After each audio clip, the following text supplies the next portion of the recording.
ሰላም እንዴት ናችሁ? ያው አይሶኒየም ሊኩዊድ ግላስ ወተርፕሩፍ ኬሚካል ብዙዎቻችሁ ታውቁታላችሁ። ብዙዎቻችን የምናውቀው ሴራሚክ ላይ ቀብተን ውሃ እንዳይሰርግ ብቻ ነው። ግን እሱ ብቻ አይደለም ጥቅሙ። ፐርኬ ላይ፣ የብረት በሮች ላይ፣ የእንጨት በሮች ላይ፣ በተለይ የሽንት ቤት በሮች ላይ ብንቀባው ለማጽዳትም ምቹ ነው። እንጨቱ እንዳይበሰብስ፣ ብረቱ እንዳይዝግ ያደርግልናል። ለማጽዳት እንዳልኳችሁ በጣም ቆንጆ ነው። ስለዚህ አይሶኒየም ሊኩዊድ ግላስን ተጠቀሙበት። ሌላው ውጭ ላይ ስንቀባው ስንሰራው ወደ ታች እንዳይሰርግብን ከሆነ የምንጠቀመው ወይዘሩን በጣም ማየት አለብን።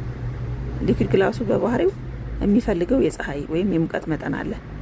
እሱን ለመስራት ቢያንስ በተከታታይ የ2 ቀን ፀሐይ ከመስራትን በፊት ከሰራን በኋላ እንደዛ ነው የሚፈልገው።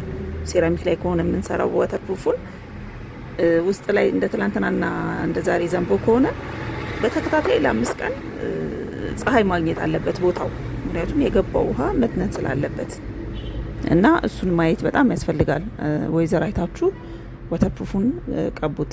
ፀሐዩን ሳታይ ሊኩዊድ ግላስ ባትሰሩ የተሻለ ነው። ዳታሽ ከፈለጋችሁ ቴሌግራም ላይ ሀይበሉ።